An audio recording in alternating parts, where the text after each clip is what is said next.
Hi there, I'm Sonya Morton Firth, and today you're tuned in to the Sonya Morton Firth Show.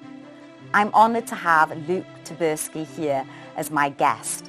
Luke is an endurance athlete and has led most of his life as one big adventure.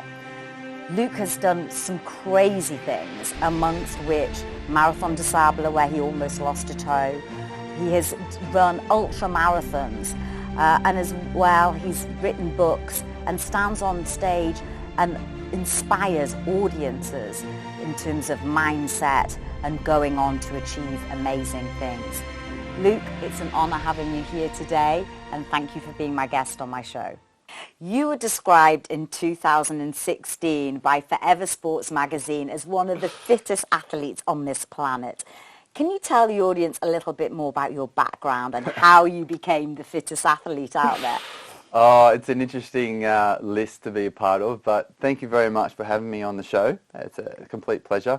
So basically, I do extreme ultra-endurance challenges, from running down Mount Everest, running across deserts, cycling for over 16 hours non-stop, and then I did a thing called the Ultimate Triathlon, which was a 2,000 kilometre in 12-day swim, cycle and run from Morocco to Monaco. And when I completed this unbelievable self-created adventure, and that's when Forever Sports mentioned me in their list.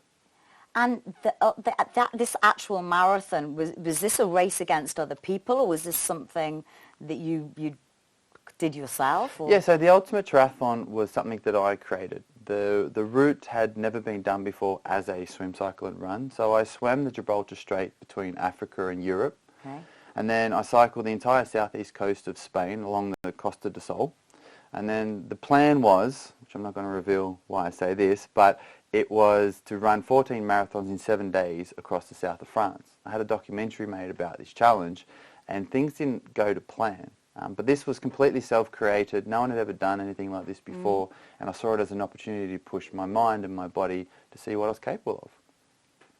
Wow. So can you divulge what happened?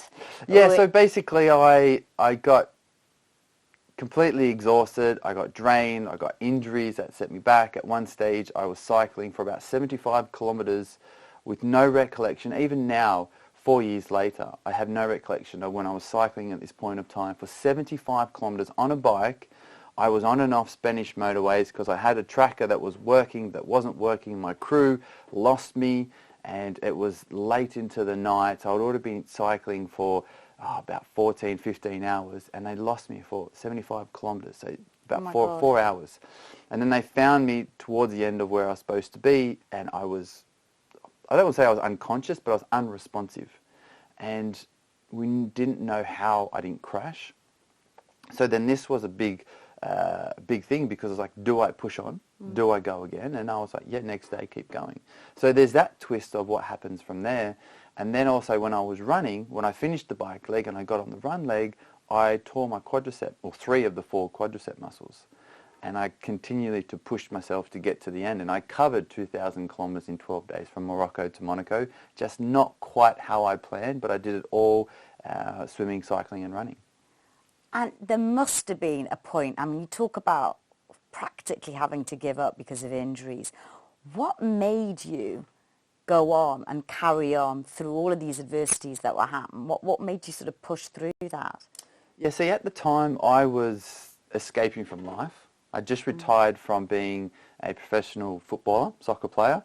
And so tell me a little bit about that background. You're a professional footballer. Yeah, so I grew up in Australia many, many years ago, and I played at elite level in Australia, and I bounced around the world after that, playing in America, playing in Belgium, playing in the UK in the lower leagues. Yeah. So people, especially here in the UK, you say you're a professional footballer, and they're like, did you play for Arsenal or Manchester? Did you play for Newcastle? Yeah, exactly. Newcastle fan. Yeah, so I wasn't anywhere near that level, but I played in the lower leagues. But I was still getting paid to kick a ball around on a field on a Saturday afternoon.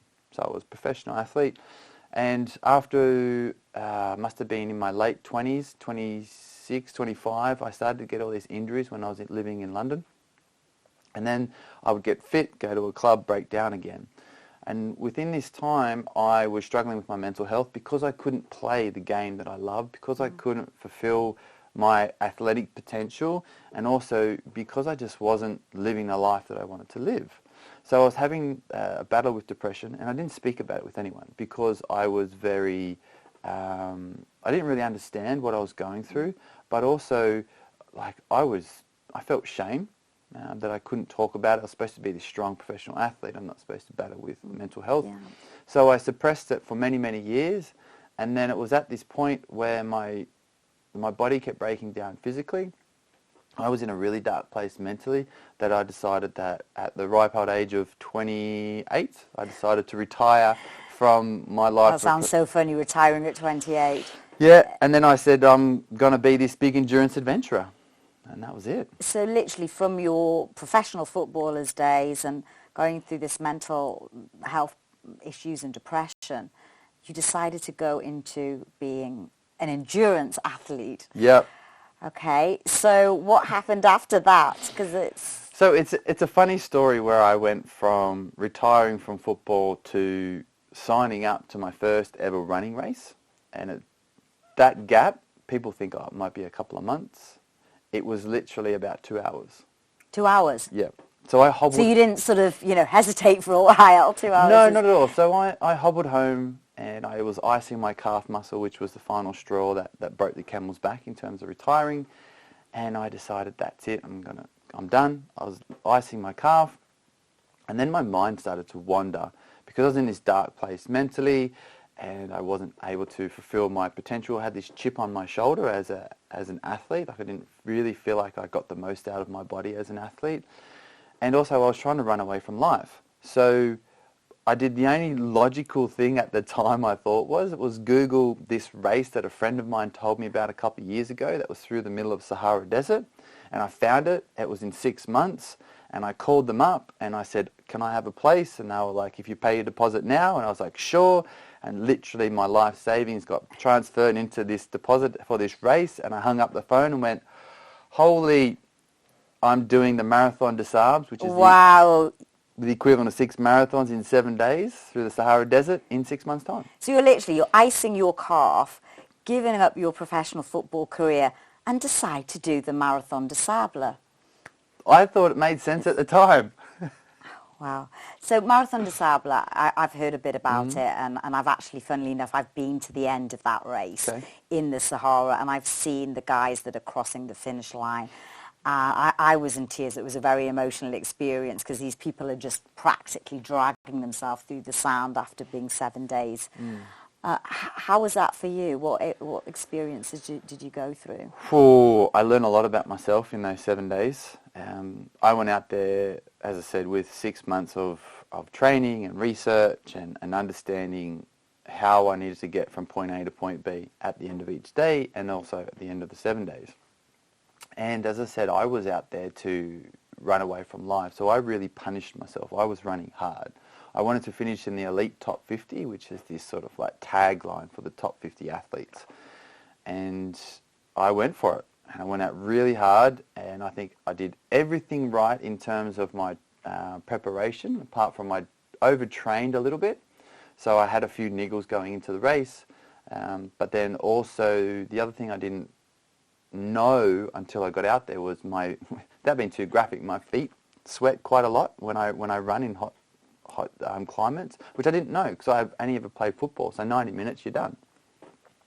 But after several hours of running in that heat, my feet sweat a lot. So what happens when you're in the bath and you spend too long in the bath, your skin gets really soft and really wrinkly. So then I'm running along on day 3 and I've got these blisters because all my skin's soft and it's rubbing. I take my shoes off and literally 2/3 of my little toe has just been degloved.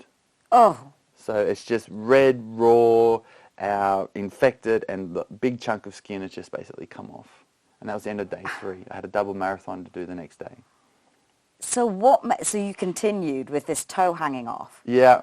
So there's doctors out there, and they patched it up as much as I could, and then I set off and did the double marathon, and after 25 kilometres I was extremely dehydrated and had no idea who I was or what I was doing, so they forced me to have an intravenous drip as well, which is something that not too many people can say they've had, an intravenous drip in the middle of the Sahara Desert. And then I continued on to finish that day. All the while, I was fueled with the whole point of I'm running away from my life. I didn't know how to face up to the fact I wasn't a footballer anymore. I hadn't grieved in that process. I hadn't put that to bed, so to speak, and moved on. It was still there. I had this massive chip on my shoulder, so I wanted to prove to myself that I was still a good enough athlete to achieve something. And I was really practicing self-harm every single day when I was out there trying to push myself to finish this race. So obviously you're going through all this pain, you're going through these depressive thoughts. I mean, what really got you through? I mean, it must be some sort of determination to push you through those few days. Yeah, so there's several levels to this. There's one level that I truly believe there's no one else in the world more mentally tougher than I am. Now you have to think about that. I'm not saying I'm the most mentally tough person in the world. I'm saying I truly believe there is no one more mentally tougher than me in the world. So I have that self-belief, and that's from my past experiences, but also the amount of mental preparation that goes into any big adventure I've done. And even as a kid in sport growing up, I've always done mental strength training, whether it be meditation and mindfulness, visualization, self-talk, things like this. I grew up at elite sports in Australia when this was all part of your training. You know, this was like in the mid-90s. So you would take time to meditate as a professional before you became a professional footballer? I started meditating when I was 15, and that was sort of mid-90s. Wow. I mean, I do a lot of... I can't...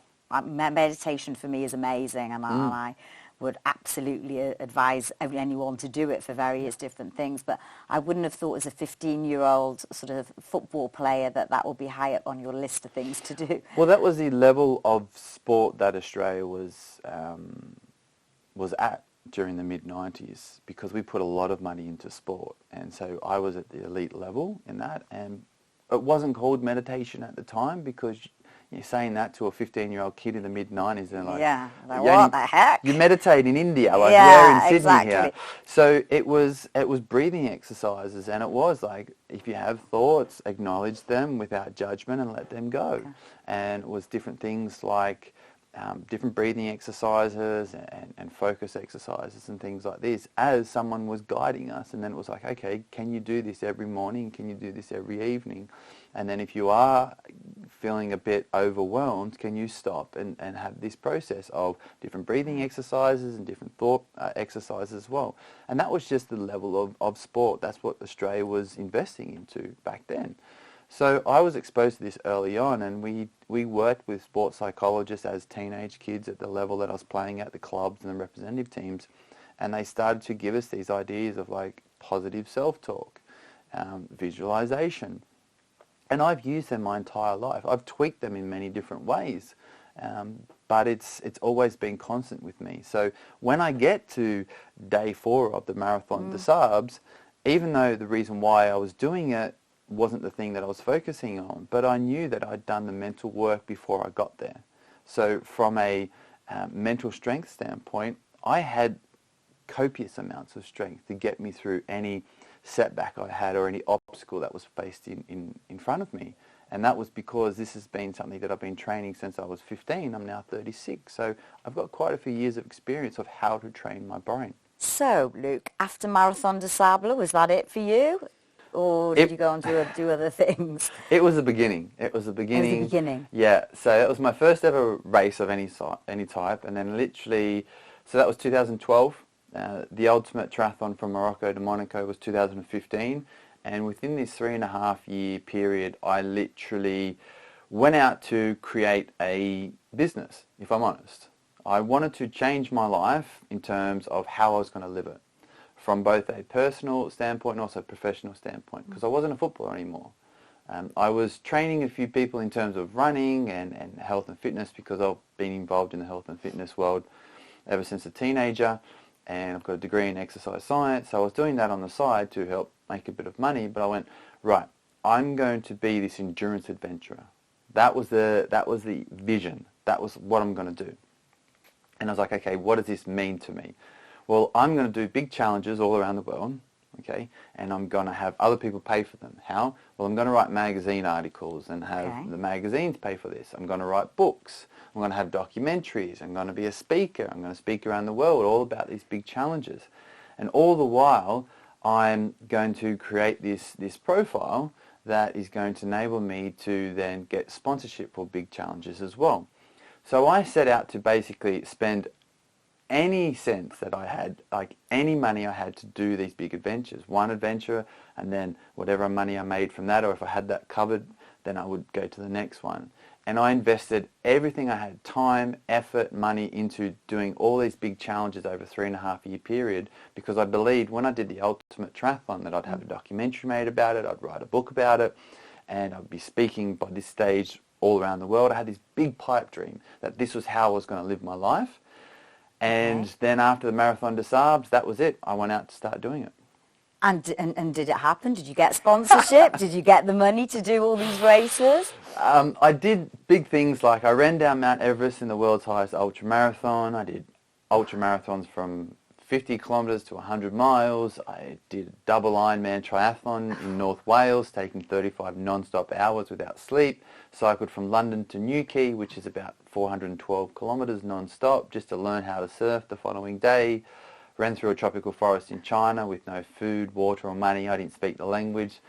That's for another time. And did all these big challenges, and I was inching forward. So I was riding, so when I went out to Nepal and ran down Mount Everest from base camp in the world's highest ultramarathon, I spent 2 weeks in the villages with some elite runners.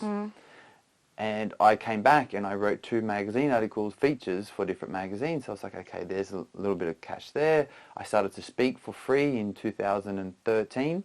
And I got my first paid gig in 2014. So I was talking about my adventures, and I was getting some coaching to become a better speaker on stage. I was writing a blog. I was writing magazine articles. I was pitching myself to all these different brands. I was getting free kit, not so much money, but I was networking. I was putting myself out there. And over like 4.5 years, about 4 years, I slowly got to this place where the Ultimate Triathlon was about to happen. I was like, right, I need some cash because I want to have a documentary made. It's 12 days and I need to have a small crew. So I really needed to try and find some money, and no one cared.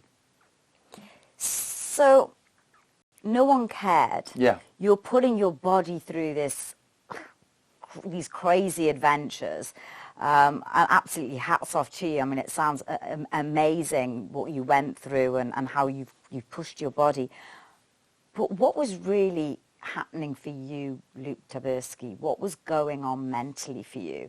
Because you're doing all these ultra extreme endurance to prove something to yourself time and time again. But what was actually going in? What were you thinking when you were doing all this? So my ultra endurance career, there's 2 stages to it. The first stage is literally what I was just talking about, and it's a great question you just asked, because this will sort of tie it up nicely, because it went from when I signed up to the Marathon des Sables to when I finished the Ultimate Triathlon. That's the first phase. The next phase is everything else after that. So what was driving me in that first phase, from when I signed up to the Marathon des Sables, the same day that I retired from football, to when I finished the Ultimate Triathlon, was this whole running away from life. I had a chip on my shoulder that I didn't feel like I fulfilled my potential as a footballer, as an athlete. So I had this massive chip that's like I had to prove to myself. And also it was a way of self-harm because of my mental health. I didn't speak about it with anyone at this time still. The first time I ever opened up to someone was early 2015. So I was battling 2009, 2010, really dark 2010, 2011. I didn't open up until the start of 2015, when I first went to see a therapist. And that was the first person I told. And how did you know, or what made you take that leap to go and see a therapist? Standing on tops of bridges, not wanting to be here anymore, multiple times, binge eating as well, and realizing that when I'm battling with insomnia, sleeping 5 or 6 hours a week, a week. Yeah, some nights I wouldn't even go to bed. And this is while you're doing your training, running, and needing the energy. Coaching other people as well, speaking on stage about eating healthy, eating real food, and then I'm binge eating in the nights, not sleeping, having insomnia, and also... It's actually a wonder that you're actually still alive. To a degree it is. To a degree it is. And I would not sleep, and it would be like 2 o'clock in the morning, and I'd go for a run. And I would run for 4 or 5 hours. The sun would come up, and be like, great, I'd have breakfast and start my day. And I would tell my friends who I was living with at the time... So you were running instead of sleeping? Yeah. And cycling. I was out cycling along small country lanes out near where I live at midnight, 1 o'clock in the morning, and cycling hard, not just sort of having a nice little Sunday cycle, not caring if I come off, and just pushing myself. So this was my way of self-harm. And this was what, it's that whole, I feel really low, so the only way I can feel high is when I do exercise. The endorphins, right? It's a chemical endorphin rush. But then also, in reality, this is me self-harming myself. Yeah, completely. Because I am ashamed of what I'm going through, and I'm binge eating, and that makes me feel good, and that makes me feel bad, and then I do more exercise, and it makes me feel bad. I'm not sleeping. It's this circle of feeling good, feeling low, feeling good, feeling low. And using exercise as a way where many may use alcohol or drugs or other recreational It was no things. different. No different. I was addicted to ultra endurance sport, so doing these big challenges, I was addicted to it. That was my drug of choice, and it was a way of self-harming. As you said, whether it was drugs or alcohol or gambling, their drug of choice was that. People who suffer from that as addiction, that's what their drug of choice is. The highs and the lows, I got the same thing from going out for a 6-hour run starting at midnight. Tell me, do you think there is a certain type of person that looks for that fix? So if I've been in the city for about 20 years, come out the corporate environment, and you see a lot of particularly males, women as well, that turn to these triathlons, these marathons, these races, I almost feel to escape their day-to-day job. Do you think there's sort of a connection there between the escaping for something or the endorphins or going through that, as you say, self-destruct, where their life is maybe meaningless? Yeah, I think there's a lot of elements to this. The environment that they're in, say, in the city, and it's fast-paced and it's hard, and you get this reward at the end, you know, whether it's payment, whether it's a new deal, whether it's a new contract or a new car or whatever. So I think the environment that you're in, and a lot of people who do endurance sports, they are type A type people who like to work hard, because the thing is, to prepare for a Ironman triathlon, let's say, you have to put the work in. So if you're not a professional athlete, you're working, say, 40, 50 hours a week, right?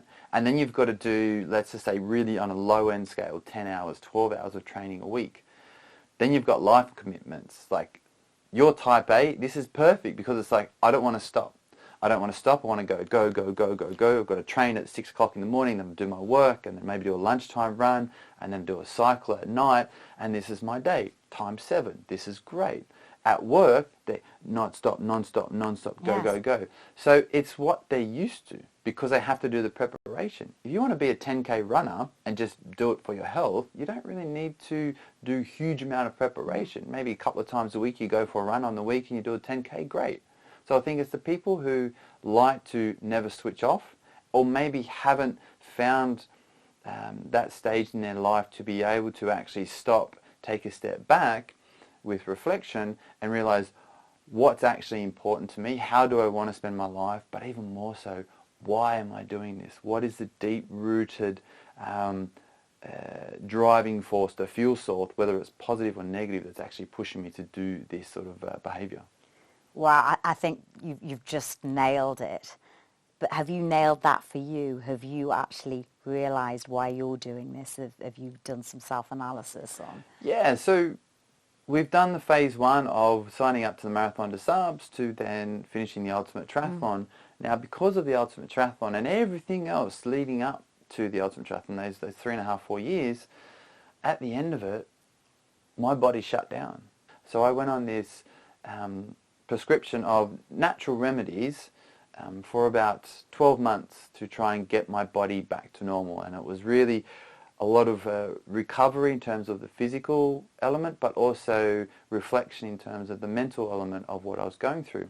And it was only then that I faced up to the fact that I actually haven't grieved about retiring from football. It's still there. It's still on my shoulder. I've got this massive chip on my shoulder. So it's like, okay, I went through a grieving process to emotionally disconnect myself from football, because I still had this emotional connection 4 or 5 years on. So I needed to actually go, I will always love you, football. You're always going to be in my life. You help me see the world. I've got friends all over the world. I didn't have a real job. I still haven't got a real job, but in my 20s and in my teenage years, I didn't have to go and work in a supermarket packing shelves because I got paid to play football. Oh, wow. So I appreciated this so much. And it was not until I actually did this process of grieving to detach emotionally from football, it was like, oh, I feel relaxed now. I feel like it's gone. And then it was a case of I started to open up about my mental health. I started to talk about with my family and friends. I had another therapist at the time, and I opened up about this, and everyone was supportive, and the shame I felt, I almost like let go of that. And then it was like, why am I self-harming myself doing these things? So I was pushing myself physically too hard and mentally, and it was only in this time of 18 months where I stopped to let my body heal, but also reflected on why I was doing it and understood this, and extracting knowledge from all the experiences I had to then start going, okay, I'm going to stop looking back and starting looking forward. Go, I'm going to use all the knowledge that I've gained through this reflection. Now how do I want to live the rest of my life? And how do you want to live the rest of your life? So what I came about was through much reflection and sort of understanding myself, was I started with a life philosophy. It was something that I first heard from Coach Carroll from the Seattle Seahawks, an American football team. He talks about having a life philosophy, and it's basically how you live your life every single day, how you spend your time. It's a guiding set of principles, a word, a paragraph. And he talks about having a life philosophy, I think it's a personal philosophy, his exact words, in under 20 words. And I was like, right, I'm going to do this. And my first life philosophy was a page. I was like, how do I want to live my life? Like words, phrases, sentences, and things like that. And I got it down to building relationships, learning daily, and teaching others what life has taught me. When I wake up in the morning, we've all got 1,440 minutes every single day. Worked it out to the minutes. 1440. We have this amount of minutes every day. So how I spend that time, it has to line up with my life philosophy. So if I'm going to spend time, effort, money, and connect people within my network, if it doesn't line up with building relationships, learning daily, and teaching others what life has taught me, then there has to be a really big reason why I'm doing this, or why I'm spending this effort, time, and money on doing this thing that's been put in front of me. When you know how you want to live your life and how you spend every single moment of every day, when you have these guiding lights, life becomes really simple.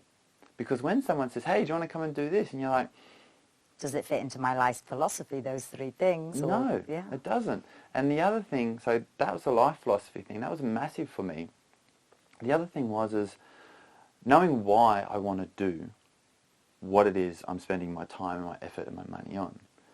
And I realized that at first there was 2 levels of whys. There was the superficial and the deep-rooted.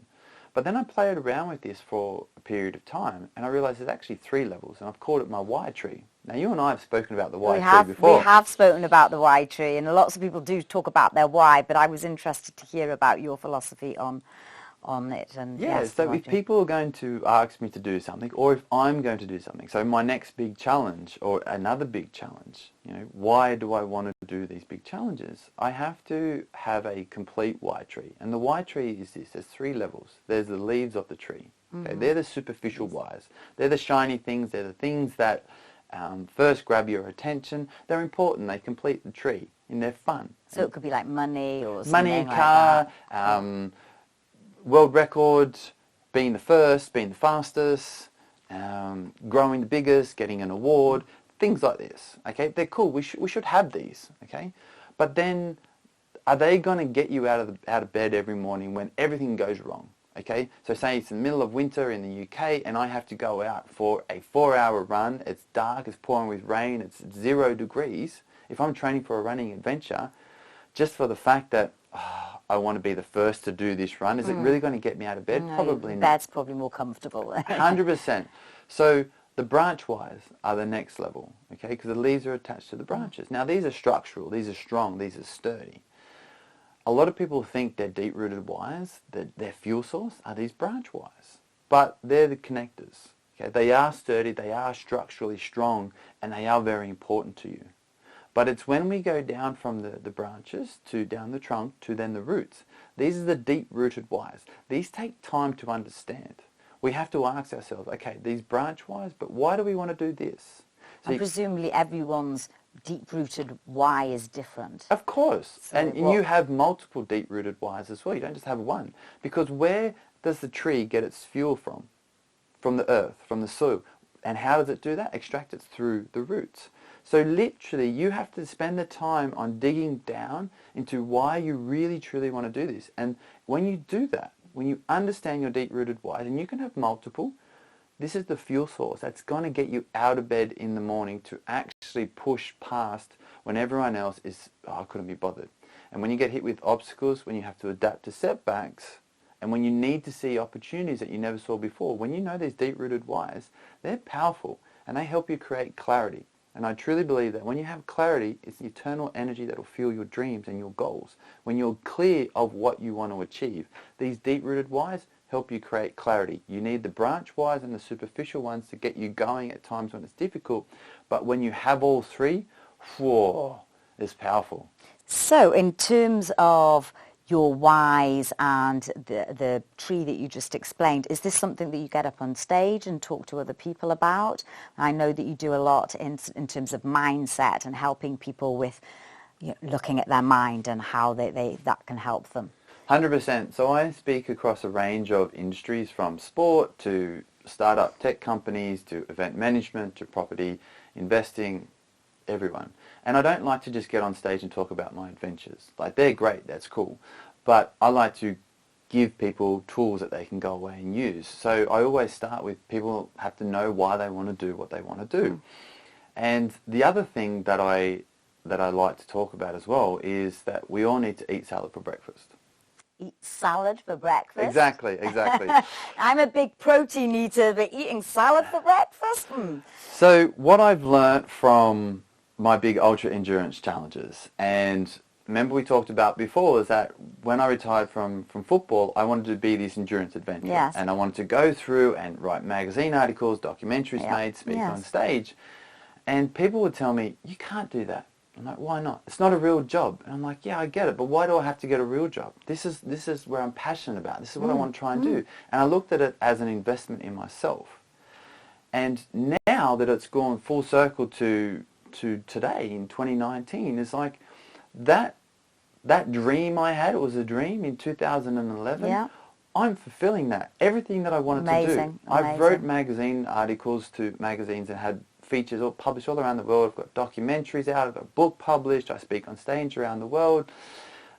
I've done it.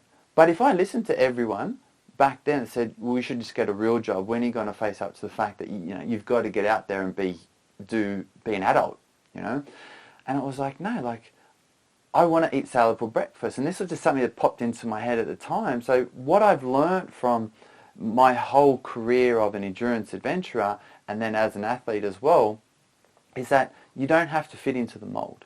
Mm-hmm. And that's what eating salad for breakfast is. It's abiding by society's laws, because we've got to, okay, but not by its rules.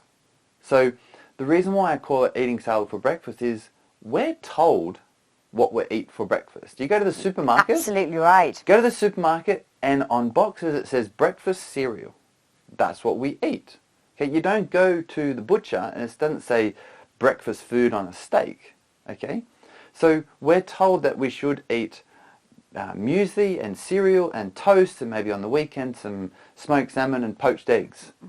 We're told that this is normal, this is acceptable. to eat for breakfast.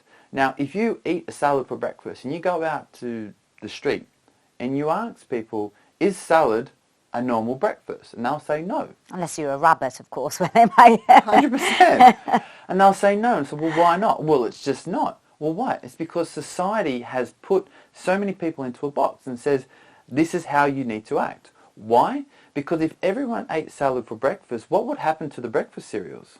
So tell me, if people want to listen more to you and find out more about what it is that you do and maybe how you can help, I know you've written a book, which I wanted to just briefly talk about, but what other ways can people sort of look up Luke? Yeah, so I've got a blog, I've got a podcast, it's all on luketyburski.com.